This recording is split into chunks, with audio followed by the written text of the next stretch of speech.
کہ اے نبی پاک صلی اللہ علیہ وسلم آپ لوگوں کو بتا دیجئے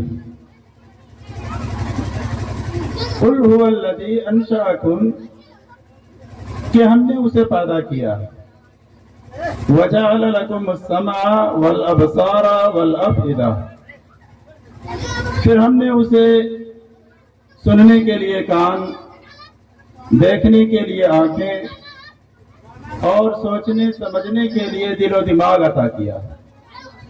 قلیلا ما تشکرون، لیکن وہ بہت کم شکر گزاری کرتے ہیں۔ اس آیت کے اندر اللہ تبارک و تعالی نے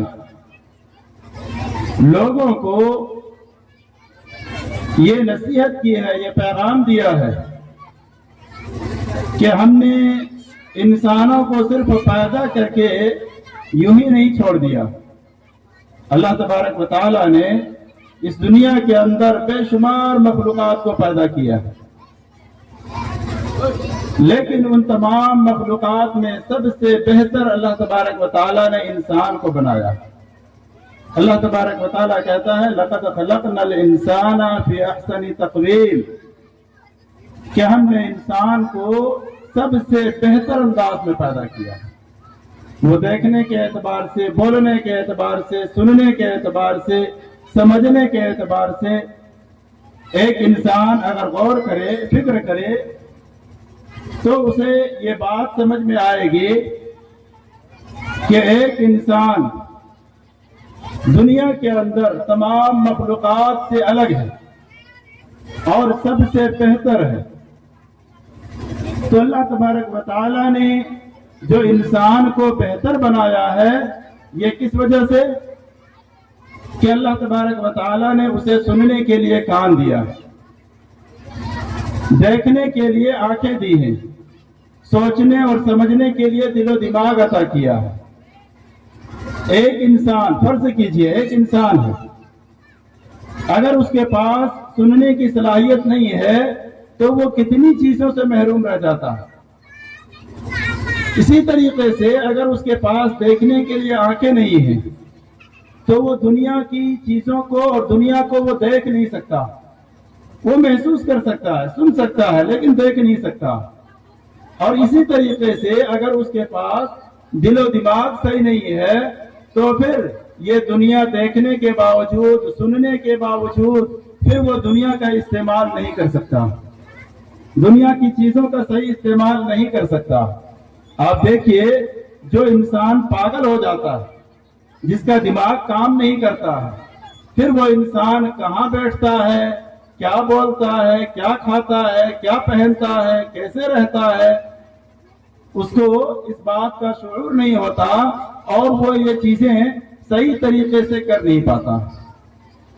تو اللہ تبارک و تعالی نے یہاں ہمیں پیدا کیا ہے اور پیدا کرنے کے بعد اللہ تبارک و تعالی نے ہمیں سننے کے لیے کان دیا ہے، دیکھنے کے لیے آنکھیں دی ہیں اور سوچنے سمجھنے کے لیے دل و دماغ دیا ہے۔ یہ اس لیے کہ ہم اپنے کانوں سے سنیں، پھر اپنی آنکھوں سے دیکھیں، جو بات ہمیں سنائی جاتی ہے، جس بات کی ہمیں دعوت دی جاتی ہے، جس بات کی طرف ہمیں بلایا جاتا ہے، اس بات کو ہم اپنی آنکھوں سے دیکھیں اور اپنے دل و دماغ پر زور لگائیں، سوچیں کہ جو بات ہمیں کہی جا رہی ہے، جس کی طرف ہمیں بلایا جا رہا ہے، کیا وہ چیز صحیح ہے یا غلط ہے۔ ہم اس چیز کو اپنی آنکھ سے دیکھیں اور اپنے دل و دماغ کو زور دے کر کے ہم اس پر غور کریں، فکر کریں کہ دنیا کے اندر اللہ تبارک و تعالی نے ہمارے لیے جو احکامات نازل کیے، جو کتاب اللہ تبارک و تعالی نے ہماری ہدایت کے لیے نازل کیا، جو رسول ہمارے لیے اللہ تبارک و تعالی نے بھیجا، جو ہمیں جو ہے صحیح اور غلط کی پہچان کرواتا ہے، ان کی باتیں کہاں تک صحیح ہیں، کہاں تک ان باتوں سے ہمیں فائدہ ہوتا ہے اور کہاں تک نقصان ہوتا ہے، یہ ہم اپنے کانوں سے سنیں، اپنی آنکھوں سے دیکھیں، اپنے دل و دماغ پر زور ڈال کر کے سوچیں اور پھر سوچ کر کے ہم فیصلہ کریں کہ ہمارے لیے کیا صحیح ہے اور کیا غلط ہے۔ اگر یہ چیز ہم نہیں کرتے ہیں، اگر ہم انسان ہیں، اللہ تبارک و تعالیٰ نے ہمیں انسان بنایا، ہمیں ساری چیزیں دی، لیکن یاد رکھیے اگر ہم اپنی آنکھوں کا، اپنے کانوں کا، اپنے دل و دماغ کا صحیح استعمال نہیں کرتے ہیں تو ایک جانور اور ایک انسان میں کوئی فرق نہیں رہ جاتا ہے۔ اب غور کر کے دیکھیے، اللہ تبارک و تعالیٰ نے انسان کو بنایا کس لیے؟ تاکہ وہ صحیح اور غلط میں پہچان کرے، فرق کرے، جائز اور ناجائز کو سمجھے، اچھی اور بری چیزوں میں تمیز کرے، کیا صحیح ہے اور کیا غلط ہے اس چیز کو وہ پرکھے اور جانچے۔ ایسا تو نہیں ہے کہ جس طریقے سے ایک جانور کو بنا دیا، وہ دنیا کے اندر آیا، کہاں سے چرتا ہے، کہاں سے پیتا ہے، کہاں سے کھاتا ہے، اس کی کوئی پرواہ نہیں، اس کو اپنا پیٹ بھرنا ہے، رات گزارنی ہے، پھر صبح ہوگی، پھر وہ چراگاہ میں جائے گا، جہاں سے چاہے گا وہاں سے چرے گا، جو چاہے گا وہ کھائے گا، جہاں سے چاہے گا وہاں سے پیے گا، پھر رات ہوگی، پیٹ بھر کر کے وہ آرام سے سو جائے گا، پھر صبح ہوگی، پھر وہی کام ہوگا۔ ہم جانور تو نہیں ہے نا، ہم انسان ہیں۔ اللہ تبارک و تعالیٰ نے ہمیں انسان بنایا، ہماری ہدایت کے لیے اللہ تبارک و تعالیٰ نے سب سے عظیم کتاب قرآن مجید کو نازل کیا۔ یہ ایسی عظیم کتاب ہے جس کے بارے میں اللہ تبارک و تعالیٰ نے کفار مکہ کو چیلنج کیا کہ تم اس جیسی کتاب لا کر کے دکھاؤ، اس جیسی چند صورتیں لا کر کے دکھاؤ۔ جب وہ ساری چیزوں سے قاصر رہے تو کہا کہ اگر نہیں لا سکتے تو کوئی ایک چھوٹی سی صورت ہی بنا کر کے دکھا دو، اگر تمہیں اس بات کا شک ہے کہ یہ کتاب اللہ رب العالمین کی طرف سے نازل نہ کیا گیا ہے۔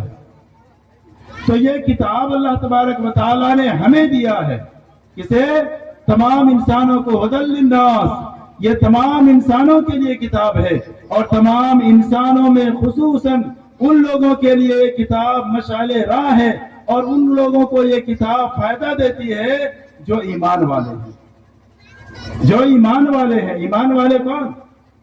جو کہتے ہیں کہ ہمارا رب اللہ ہے، ہمارے نبی محمد صلی اللہ علیہ وسلم ہے، ہماری کتاب قرآن مجید ہے، جو کہتا ہے کہ ہمیں زندگی اللہ تبارک و تعالیٰ نے دی ہے اور موت بھی وہی دے گا، اور جسے اس بات کا یقین ہے کہ وہ قیامت کے دن اٹھایا جائے گا، اللہ رب العالمین کے سامنے حاضر کیا جائے گا، اور اسے اپنے اعمال کا حساب دینا ہوگا۔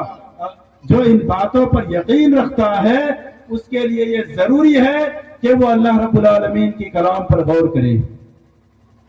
جو ان باتوں پر یقین رکھتا ہے، ایمان رکھتا ہے، ان کے لیے ضروری ہے کہ وہ اللہ رب العالمین کے کلام پر غور کرے۔ اللہ تبارک و تعالیٰ نے کیا کہا اس پر وہ نظر رکھے، نظر دوڑائے۔ اگر وہ پڑھنا نہیں جانتا ہے تو جب بلانے والے یا سنانے والے اسے قرآن کی آیتیں سناتے ہیں، نبی اکرم صلی اللہ علیہ وسلم کے فرامین سناتے ہیں، تو وہ سن کر کے اس پر جو ہے اپنے ذہنوں کو دوڑائے، اپنے دل و دماغ پر زور دے۔ وہ سن کر کے، اگر پڑھنا نہیں جانتا ہے تو وہ سن کر کے ان باتوں پر غور کرے، اور غور کر کے وہ اس نتیجے پر پہنچے کہ یہ بات صحیح ہے یا غلط ہے۔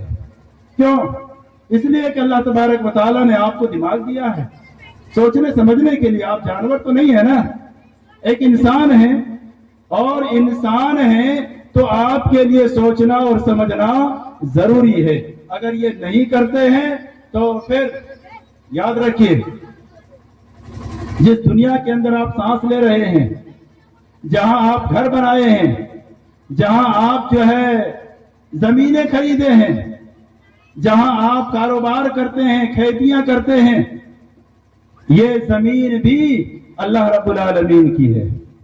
اللہ تبارک و تعالیٰ کہتا ہے آگے آیت کے اندر، قُلْ هُوَ الَّذِي ذَرَاكُمْ فِي الْأَرْضِ وَإِلَيْهِ تُحْشَرُونَ۔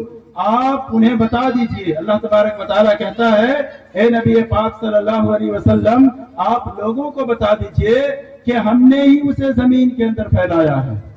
آج ہم جس زمین پر کھیلتے ہیں، کودتے ہیں، چلتے ہیں، پھرتے ہیں، کھیتیاں کرتے ہیں، مکانات بناتے ہیں، گاڑیاں چلاتے ہیں اور سارا کام کرتے ہیں، یہ زمین اور اس زمین پر سانس لینے کی قوت جو ہمیں عطا کرتا ہے وہ اللہ رب العالمین کی ذات ہے.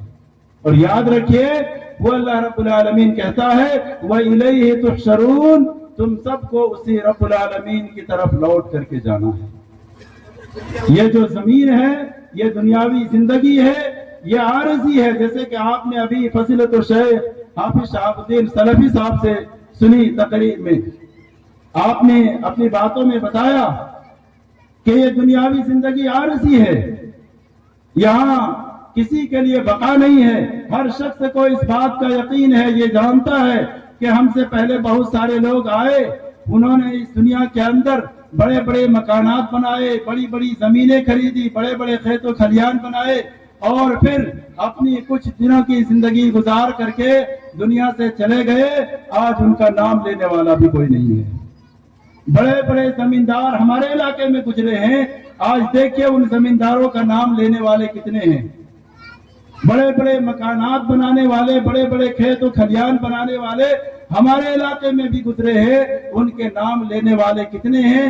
آج آپ اپنے حساب سے غور کر کے دیکھیے اور ایک بار سوچئے کہ ہم سے پہلے بہت سارے لوگ آئے اور وہ چلے گئے، اور وہ کہاں گئے؟ انہوں نے بھی ہماری طرح زمین میں کوششیں کی، انہوں نے بھی جوانی پائی، وہ بھی جو ہے یہاں دنیا کے اندر بہت سارے مال و دولت کمائے، انہوں نے بھی اپنے حساب سے مکانات بنائے. لیکن آج وہ لوگ کہاں ہیں؟ کیا ان کے کوئی رشتہ دار، ان کا کوئی نام لینے والا ابھی ہے دنیا کے اندر؟ یاد رکھیے میرے دوستو، زندگی گزرنے کے تھوڑے دنوں کے بعد دھیرے دھیرے انسان اس انسان کو بھول جاتا ہے، اس کے کاموں کو بھول جاتا ہے، اس کے جو ہے زمین و مکانات کو بھول جاتا ہے. وہ ان کے وارثین کے نام سے یاد کیا جاتا ہے، ان کے بیٹوں سے، ان کے پوتوں کے نام سے یاد کیا جاتا ہے. پہلے جنہوں نے بنایا ہے، جنہوں نے زمینیں خرید کے رکھی، ان کا نام بھی لوگ نہیں لیتے ہیں. تو کہنے کا مطلب یہ ہے کہ اللہ تبارک و تعالیٰ نے انسان بنایا ہے، اور انسان بنا کر کے اللہ تبارک و تعالیٰ نے ہمیں آنکھ، کان اور دل و دماغ سے نوازا ہے. ہمیں دنیا دیکھنی ہے. اللہ تبارک و تعالیٰ فرماتا ہے هو الذي جعل لكم الارض ذلولا فامشوا في مناكبها وكلوا من رزقه واليه النشور. اللہ تبارک و تعالیٰ کہتا ہے کہ اللہ تبارک و تعالیٰ نے تمہارے لیے زمین کو نرم اور ہموار بنا دیا ہے. تم اس زمین میں چلو، اس میں اللہ تبارک و تعالیٰ نے تمہارے لیے راستے بنا دیا ہے.